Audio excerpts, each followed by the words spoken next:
This call is being recorded. All right, folks. Well, welcome again to a good friend of mine, Nicole Sauce, who does a podcast, Living Free in Tennessee. And I interviewed Nicole about probably back in May. And Nicole was a big help for me in getting my own business off the ground in terms of just giving me the structure, the context, helping me with my book marketing. It's just a wonderful person. It's just interesting as all can be. But this time, and by all means, I'll put a link to the show notes about the last time I interviewed her, where we talked a lot about coffee roasting and whatnot. But Nicole's got a huge workshop coming up in Tennessee for self-sufficiency and things of that nature, which I think is absolutely wonderful. And I wanted to just kind of have Nicole on the podcast again to tell us about that. Just what people can expect from the workshop that she's designing, the labor intensity, because it's very labor intensive to do this stuff. And just the fun of being, just self-sufficient, just doing your own thing. So, Nicole, welcome again. I am so stoked for you to be here. Well, thanks for having me on the show. Absolutely. So first and foremost, just a real brief, Nicole, tell us about you, who you are, what your gig is. And, I know you got 8,000 things in the fire for, your mind is going a million miles an hour. I know that, but tell us, just reintroduce the audience to who you are and what you do, if you don't mind. Sure. I have a disease where I have a new idea every 20 seconds, and that has led me to a life of different careers. I started out as a high school teacher, quickly went into executive cultural training, worked at a software startup, and then transitioned into the nonprofit public policy world. All of it, though, I ended up coalescing around marketing, sales, and training. And because of that, when it came time to transition away from those things and into being more self-sufficient from a financial / running my own business standpoint, it was really easy for me to launch the marketing piece. So I launched a podcast, and I do consulting with small businesses. And then I also roast coffee because I just love a good cup of coffee.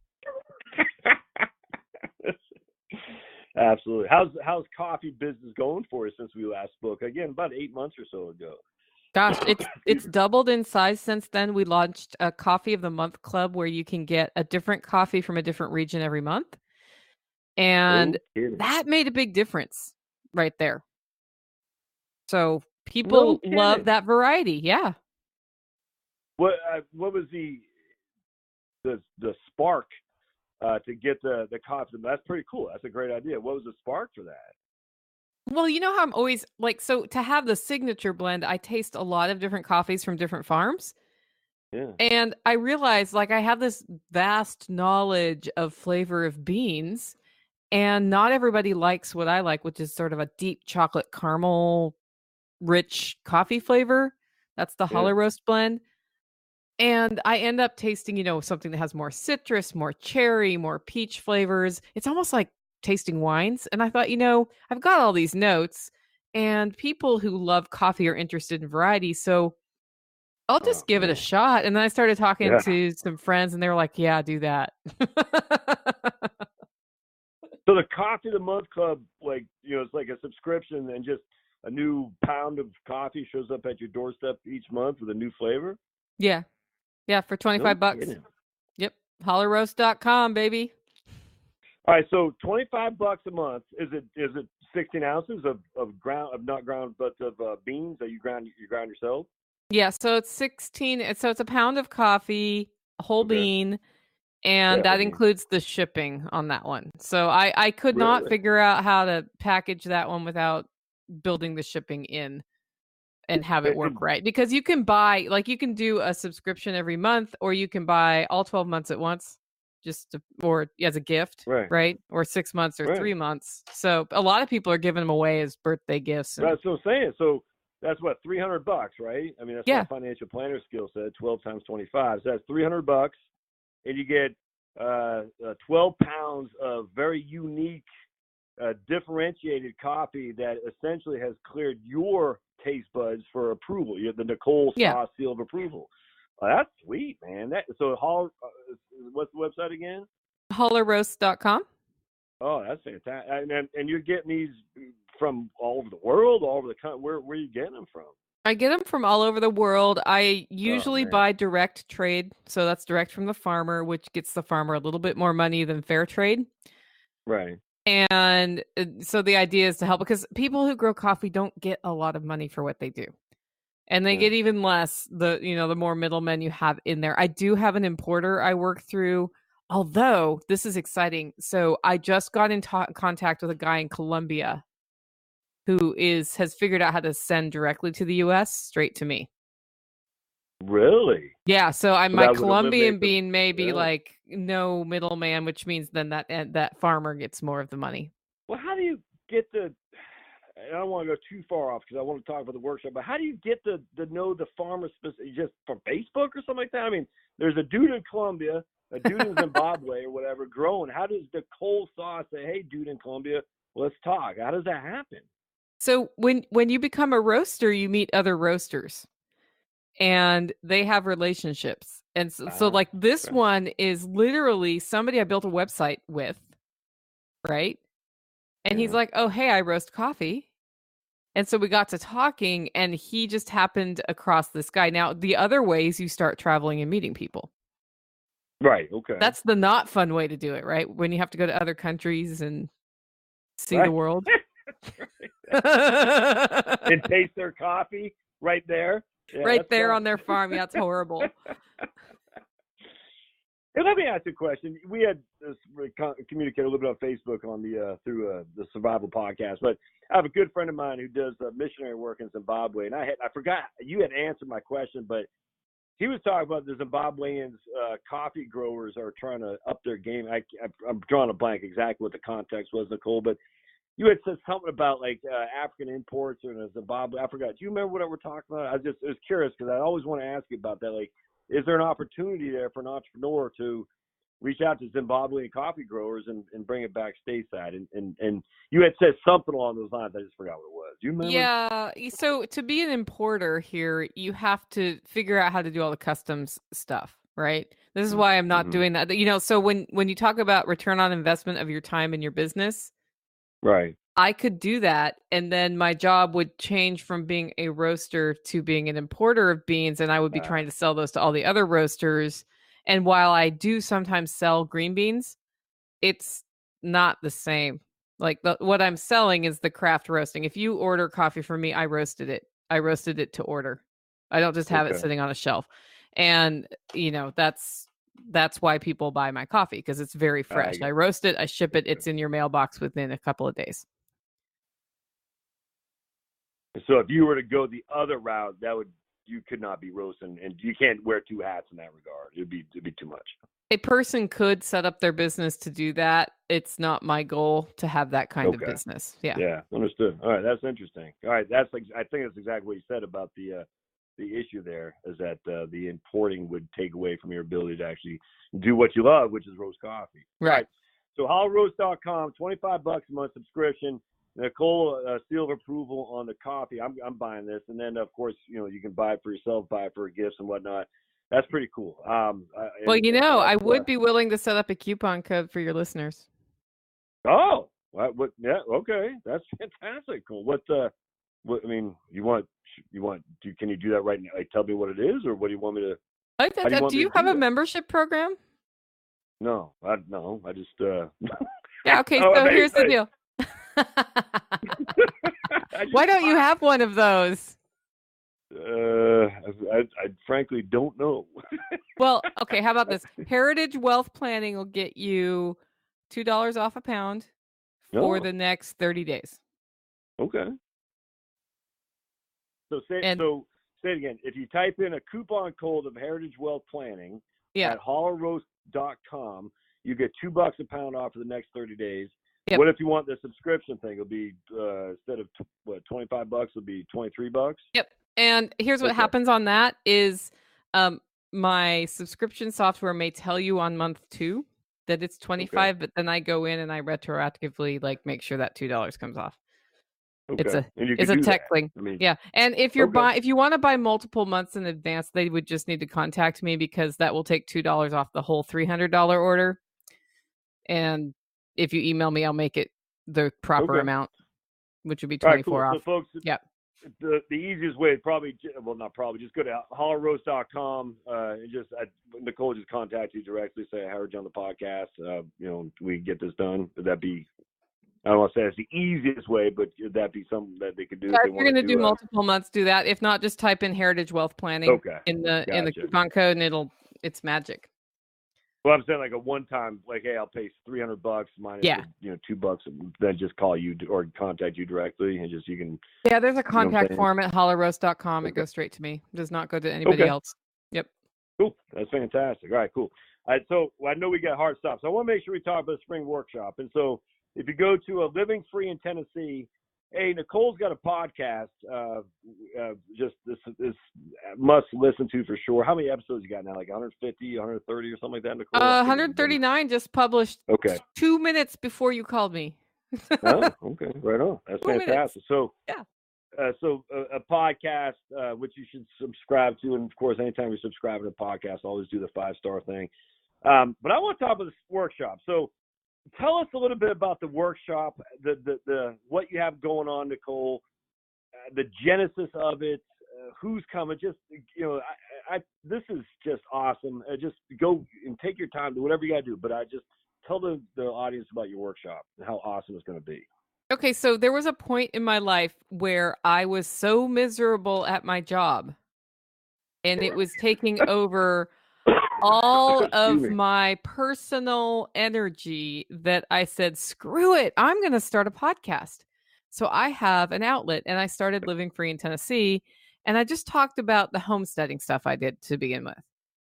Yeah. And as that, it was like, it opened me up to realizing maybe, hey, I shouldn't stay at this job I hate, and it is time to transition. And I always knew, because I've worked for myself on and off my whole life, I always knew I would do something different. And as the podcast developed, I also had written a vision when we moved into our land, our property, to where the Holler Homestead, which is my homestead, would be a place where people can come together and share ideas and create new products or movies or books or write your book, right? And we would come together and help each other do that and share best practices on how to develop a homestead using both modern and ancient practices, right? And the thing that's always been in the way of that was A, my job, and B, having the infrastructure in place. And so after about a year of doing the podcast, I traveled to Jack Spirko's workshop and saw how he did it. And I was like, I can do that. And better yet, I got him to agree to come speak at mine the first year, which was last year. Oh, man. So he really helped me kickstart the network of people who like to come to this workshop. Yeah. Yeah, it was great. And I don't have a building. I just rent a big tent. I rent a big tent. It's like $1,200 for this tent. But it keeps us dry. It keeps us warm. It's the last weekend of April. So 25, 26, 27, 3 days of sessions that are about small business, startup, marketing, and homesteading activities. And then during the workshop, we are building a rocket mass heater. Yeah, I saw that, man. That is awesome. Yeah. And I'll tell you what's kept me from building those is how hard it looks on the CDs and the movies I've seen on YouTube. And like that's Wheaton, what kept me from doing Paul Wheaton stuff. And he's great. Like, I love what he does, but it looks hard. Exactly. I know exactly. I'm like, yeah, I don't know if I got the skill set for that. Yeah. And what made it happen is Sean, who's one of our speakers from hackmysolar.com. He's like, yeah, we'll do this. This is what makes sense. He came and did an energy audit on my property. So he's going to talk about how to, homestead or suburban home, how to audit your energy use and figure out little ways you can be more independent. That's awesome. And folks, I interviewed Sean probably one of my first, in the first 20 as well on hackmysolar.com, because he is a homesteader doing all sorts of different ways for energy to turn to electricity. not Yep. just solar, but it's just fantastic. And he's got hackmysolar.com. So he's going to be a speaker there. I'm looking right now. He'll dive into energy and oversee the building of the rocket mass heater, which is freaking awesome. That's fantastic. Now, Nicole, just for the listening audience, tell us exactly what a rocket mass heater can do and why is it so cool? Okay, so when Sean came here, my house is perfectly situated for solar panels to go on the roof. Yeah. Okay. Like, people who see my house get really excited about it. My friend David, who did the aquaponics system with Jack for me last year, he was like, I can't believe how perfect your house is for solar. I'm like, I know. And that's pretty expensive, though. It's not like Sean can make it less expensive, but I'm still looking at Right. an $8,000 to $12,000 investment. Yeah. Right. Exactly. And the thing that uses the most power here is in the winter when it gets cold, down at my well house, which is not perfectly situated for solar, by the way. It gets cold, pipes freeze, I'm in trouble. So I end up running heaters down there. We do wood heat in the house. I don't use much, like my heat is mostly free here. But that's where all my power goes. And he and I went back and forth for a while, and he said, you know what would be good is a rocket mass heater, because what it does, it's mass. So it's a whole bunch of stone or masonry, and it has a very small burning chamber. And then it pipes the exhaust through all of this massive rock and then eventually up and out. And what happens is that rock, or whatever it is that you're heating, we'll probably do rock or sand, heats up and radiates heat back long after the fire goes out. Like, some of them will radiate heat for like 48 hours. So you have this like 1 hour really hot fire. Right. It heats everything up and then radiates out. So I could feasibly go down there at 2 p.m, fire her up, heat it up, and the pump house all night long on one of those nights when it's going to be below zero is heated without power. How are you heating it now? Not electricity, right? Or how? I've been using. I have pipe tape. I have run electrical heaters down there. I have in the last 2 years. I have been burning kerosene heaters because it's a little bit cheaper. Yeah. Okay. Wow. Yeah. So this rocket mass heater then, because it's warming the rocks or the stones or saying whatever, will stay warm enough that way you don't need to use the other source, and it will keep the pipes from freezing. Yeah. Man, that's just see stuff like, and you're going to build that on location during this workshop. Yeah, top to bottom. And the parts that look complicated when you're looking at it on video is how to get because there's a barrel and there's a burn chamber and there's exhaust, like getting that all level and perfect. It looks scary. And I'm sure it's not, right? But it looks scary, and like being able to see exactly how all those pieces come together, I think that's huge. That's huge. Well, it looks scary because we've never done it before. You know what I'm saying? Right. And so, I mean, the only thing we've seen is a guy like Paul Wheaton do it on YouTube, and that guy's done 8,000 of them, and there's another guy who probably doesn't worry about screwing it up because he's confident enough to do it. For me, I'd be like, yeah, I'm not going to do that. But watching, like a guy like Sean do it from nuts to bolts, I mean that if nothing else, at least to give you knowledge of how it works, so you're a lot more willing to take on the enterprise, even if you screw it up. You know what I mean? Yeah. Yeah, and Sean is so good at telling you ways you can just increase your energy independence anywhere, and he will be doing a session on that.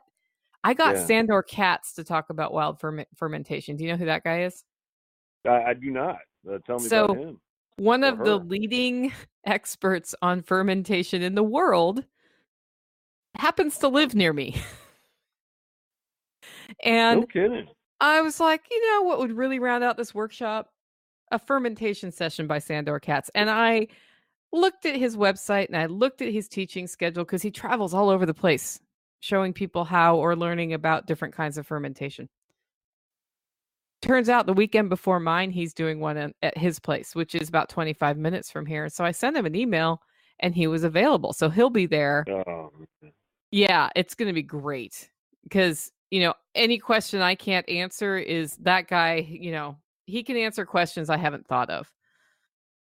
Now, when you're saying fermentation, can you just go into that a little bit deeper? Because when I think about that, I think about yeast and stuff like that. But I don't know if that's the entirety of fermentation. What exactly do you mean when you're talking? So any fermented food, and probably the one most people have had is sauerkraut, right? Where you take Okay, yeah, cabbage okay, and you put it in a brine and you allowed the wild yeast basically to in the air to okay, transform it. What fermentation does to vegetables and to meats and into other things that you can ferment is it changes the enzymes so they're more digestible, and of course it changes the flavor too. yeah. And eating fermented foods helps improve your gut health. So Oh, okay. The probiotic stuff the and things of that probiotics nature. are there. Yeah. I got And it. Okay, so yogurt. for Okay, got it. every culture has a fermented food they eat. If you look at it like anywhere in the world, it's going to be sauerkraut one place or kimchi somewhere else. They all have these fermented things they eat. And in the US, with the advent of commercial food and vinegar, right? We stopped fermenting. We started making pickles instead of fermenting pickles. We started making quick pickles with vinegar and salt, and that fell out of our diet. And I think that personally think that has largely led to a lot of the increase in digestive issues we have in this country. That's And interesting. yeah, like it's a whole, like, it improves your, like, just having a really healthy digestive system helps you fight off the flu and the cold and all of these other things. So what's been happening is a lot of people are starting to ferment at home because our food system does not have, like, the FDA doesn't have a good grasp on how to regulate it so it's safe, because the FDA does not like living things in our food. And guess what? No, right. Yeah, Fermentation is all, it's like cheese, right? Cheese is a right. fermented food, by the way. You're But basically yeah. introducing a bacteria to the to milk to make a flavor, and then you're turning it into cheese, and it's transforming the milk fat into something more digestible. Does the cheese not have live stuff for probiotic? I mean, and Cheese I'm does. ignorant about that, but it would say again. Yeah, cheese does. But don't we eat a boatload of cheese though, right? I mean, so wouldn't that be? Yeah. I Would mean, that be the? Go ahead. well, so the FDA does, like, they've figured it out for certain things. It's just every time somebody comes up with something new that's Oh, fermented, right. it's just the regulatory structures are I not gotcha. that well developed in that part of food. And so Yeah, the way to do it is to do it yourself. I gotcha. Okay, right on. Understood. Yep. That's interesting. That's I'm just curious. Is beer fermented? I mean, I don't know. Like when you're brewing your own Yeah. beer, is that fermented with it, and it has got like probiotic stuff in there too, or? Yeah, and it's so beer, the byproduct is alcohol. Okay. And there are like probiotic properties. So if you think about kombucha, you know what that is, right? I do not. Okay, No. kombucha is like this probiotic drink that people are really excited about right now. Okay. And it's fermented tea, basically. Mm, And then okay. people add flavorings to it, and it has a tiny amount of alcohol. That's because the fermentation process, the Ah, byproduct is all right. alcohol. Yeah. And not So for everything, but for the yeast understood. fermentations, yes. So when I say probiotic, I'm saying that just to kind of say the gut, helping your gut. You know what I'm saying? Whatever. I just think it's probiotics like yogurt and stuff like that, and Yeah. helping your gut to digest stuff, and just it's good for your gut. It's interesting that we've gotten so far away from that. Man, there's got to be. I don't know. All right, let's keep going because I don't want to get too caught up in fermentation. So that's interesting. And Though, all but of just these wanted to, conversations happen at the workshop. You get to just yeah, dive exactly. deeply. That's what I'm saying. And you got. I saw you got. Who do I want to talk about here? There's Dixie. Yeah. Okay. So tell us about Dixie. Yeah. So Absolutely. Dixie has a triple crown. She has through hiked the Appalachian Trail, the Pacific Crest Trail, and the one that goes through the middle of the country. I can't remember the name of right now. Jessica Mills is her real name. Her hiking name is Dixie. She has a YouTube channel called Homemade Wanderlust, and she's going to talk about building her personal brand online because basically she was working, I think, as an engineer, quit her job, threw a backpack on, and started hiking and YouTubing about it, and has built a whole business that way. I love it, man. And she'll be there. Okay, Yeah, she's cool. great. And then we got. I want to talk about grafting trees. We got David Oswald from CiderHollowFarms.com about grafting trees. Tell us about him, because I love that. So I haven't done it myself, but I've been following the idea of grafting. I think it's awesome. Tell us a little bit about this guy. Yeah, so it's not just grafting trees, it's about building value from what you have. And if what you have are peach trees, he's going to talk you through how to graft those onto rootstock so you can have more peach trees or sell them, right? Yeah, Or, right. No, cherries or absolutely. whatever. So he'll walk us through how to cut them right, how to match them up with the rootstock, and how to do the graft properly so that it's likely to take. Now, he did a grafting workshop a couple years ago. That's the first workshop. That's how I got to know him. I went to his grafting workshop Okay. and did a great job. So, last year he was here also presenting about how to make a cold smoker with an $80 budget.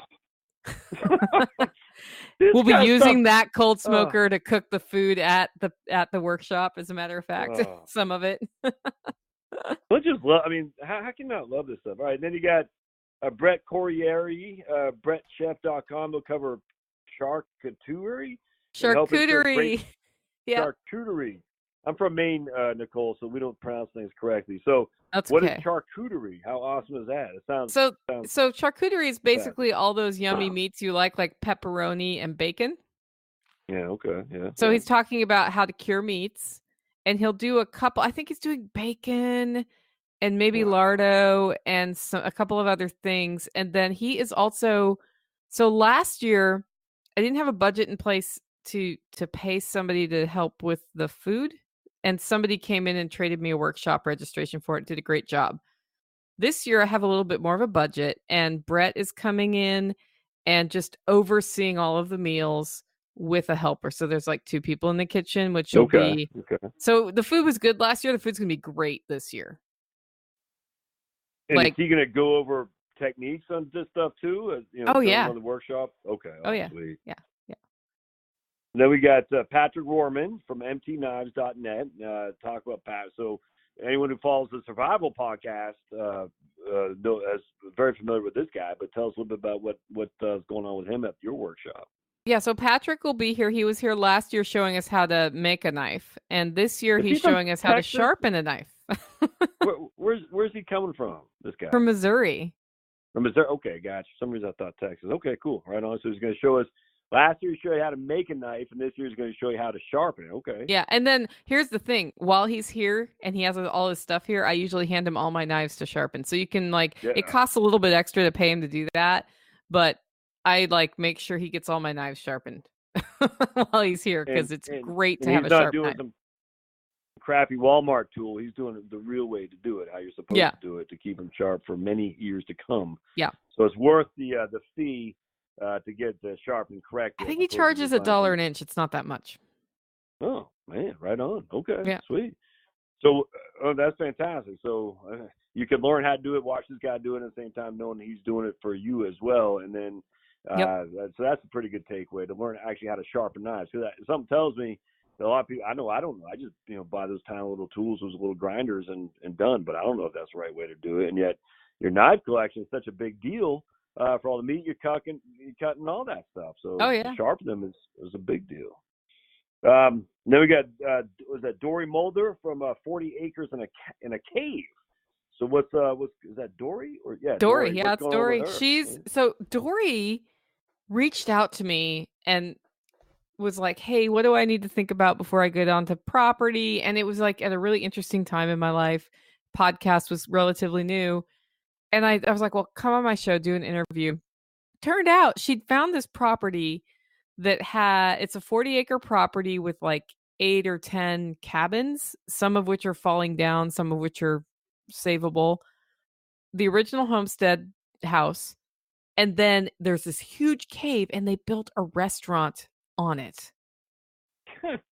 And so her idea was buy it. They convert the restaurant into a cave home, and then they do something with the cabins. And she got it for a song because it had been Right. ignored for a couple Yeah. years. Right. And Yeah. so, Totally. like, she comes on my show about every 6 months now and talks about the progress they've done. I have since gotten to go to 40 Acres in a Cave, and she's going to talk. So, we did a site visit there and just talked to her how she can get money now from what she has by using things like Hip Camp and things like that, so that she can use the money to rehabilitate it.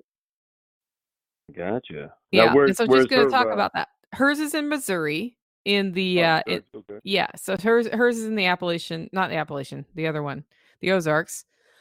Okay. I'm near the Appalachian Mountains. She's near the Ozarks. Yeah, so she's there, and it's right on a river where you can kayak. So it's a great Oh man. location. And we're doing a big aquaponics build there in May. And she got that for a song because it's so run down. People are like, yeah, screw that, I'll buy something else. Yeah, And now she's there. 40 acres has a cave, and she's using it for workshops to generate income, which she can do to rehabilitate everything. And you keep doing that 5-10 years from now, that'll be worth more than a yeah, song. That'll be worth yeah. a pretty penny. She'll have a resort if she wants one. Yeah, I was getting ready to think something like that. Exactly, right on. Oh, that's fantastic. Yeah, It's showing you don't throw away stuff without knowing the true value of it. I mean, that's the way I look at it. Like, look, someone got rid of it because they didn't want to deal with the hassle, but someone else found value in that and is able to probably to turn that to a pretty good investment property, if nothing else. You know what I'm oh saying? yeah, yeah.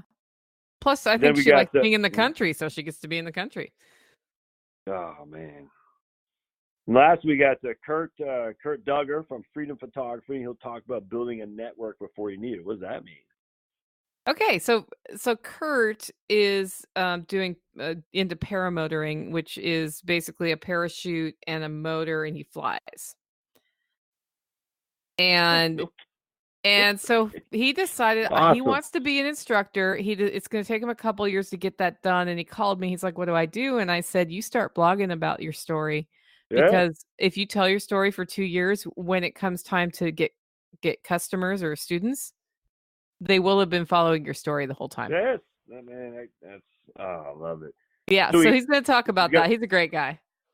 you got a parachute and a motor, Yeah. and he's blogging about that. That's I mean, what do you do? I mean, you just go up there almost like a hot air balloon kind of thing and just look at the scenery and come back down, or do you travel like that? I mean, I mean, You that sounds awesome, but you can travel a certain distance with them. The weather has to be right, and okay. it's kind of like hang gliding meets parachute, and then the motor is like a giant fan that's blowing the air. Okay. So Oh, I haven't awesome. seen him fly yet. I've just seen his flight videos.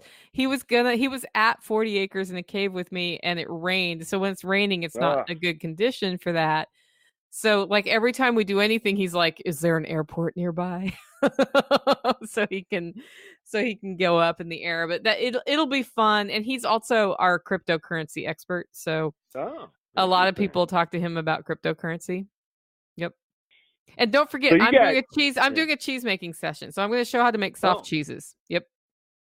What's the soft cheese versus a hard cheese? What's the Like difference? a chev is a soft cheese, a mozzarella is a soft cheese. A hard cheese you press and you age. Yep. Oh, mozzarella, man, it's my favorite. Oh. Yeah, it's so easy to make too. Why aren't you making mozzarella? Why am I not making it? Yeah. Something I could do. You should come to my workshop. I'll show you how. Whoa. Well, no. You said it's so easy. You're joking. I love mozzarella. Are you serious? I mean, I can make that. Literally, I can make it myself. Yeah.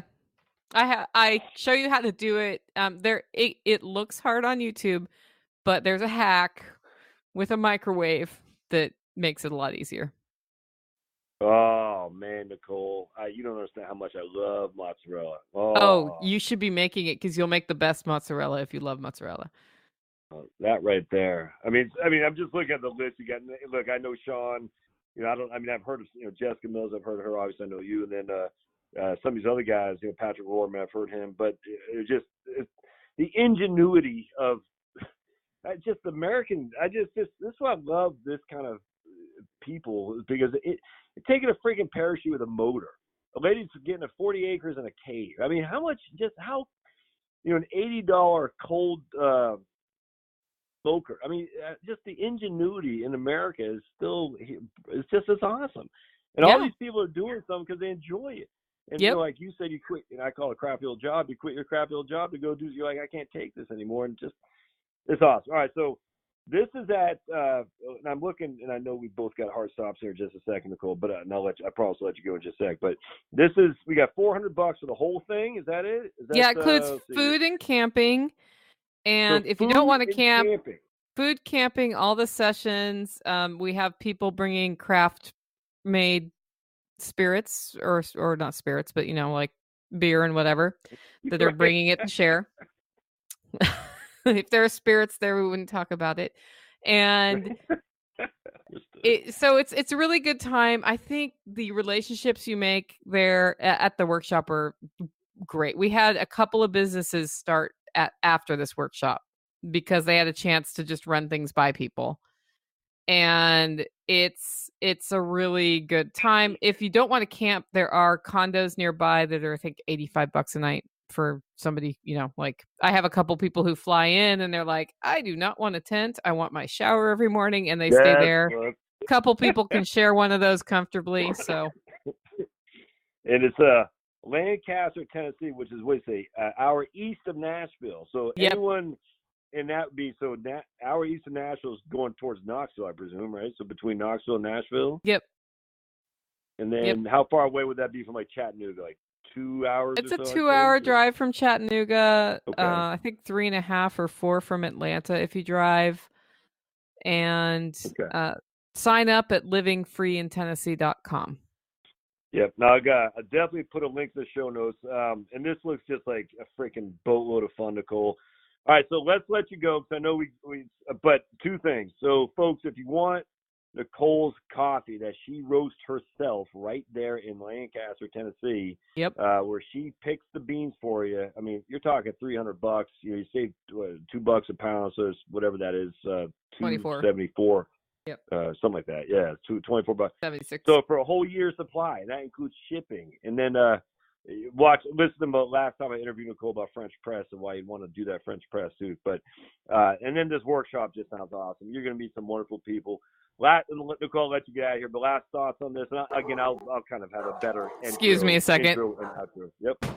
Yeah, go ahead. Talk. Any last thoughts on this? Not just workshop, but anything, what your business, anything you're doing for? Oh, just real quick, and you do help as a consultant. I mean, for a fee, value for value service. Folks who are thinking about starting a business. I mean, again, you helped me for a fee. I mean, I paid you a fee. I do. And you I am a consultant. Okay, yeah. Absolutely. And so if anyone's out there who's saying, something, I got this idea. Now, Nicole's not going to judge your idea, but she'll help you figure out ways to get that. I mean, Nicole has dealt with big-time conglomerates, and we're just talking for the podcast. Yeah. She isn't just working with some guy in his basement in his underwear. I mean, she's working with the big names, but her goal is to help more and more people get out there, be more entrepreneurial spirited. And that's and so she's gleaned some of the stuff for the big guys and is able to share with you. And for not, I don't want to say nominal fee because it sounds like it's cheap. It's not, but it's a fee that is worth it. And anyway, so anyone's out there and you're sitting in your commute right now, you're friggin' miserable. I tell you, man, talking to Nicole or just, I think it's worth it. So anyway, last thoughts, Nicole, and I'll be quiet. I'll let you get out of here. Anything no. I as you said, I love to help startups. I love to help people figure out one of the phone consulting things I do is just helping people assess where they are and set priorities for their lives and get their personal strategic plan in place. And that's all been taken from what I do in the corporate world, which is strategic planning and marketing development, right? Exactly. I just apply it to the person instead of the corporation. I can do either. And I'm at livingfreeintennessee.com. That's where my podcast is. If you go there and fill out the contact form, you reach me, not a person I pay. And if you want coffee, it is hollerroast.com. And you have an email that they can, for podcast updates and stuff like that, they can sign up for contacts on your. Okay, cool. Yeah. All right, Nicole, fantastic. We love you, and I'd like to, like I said, interview you every few months just to see how things are shaking out and everything. But I can't recommend you highly enough for folks. And And that's great. So much obliged for you being on here, and I will be ordering some coffee myself here after we get off this horn. So I look forward to seeing it in my mailbox once a month. I cannot wait. With the little note from me. Yeah. Josh, Hey, thanks so Nicole. much for having me on. It was fun to catch up. You got it. We'll see you. Thank you now. Bye. Bye-bye.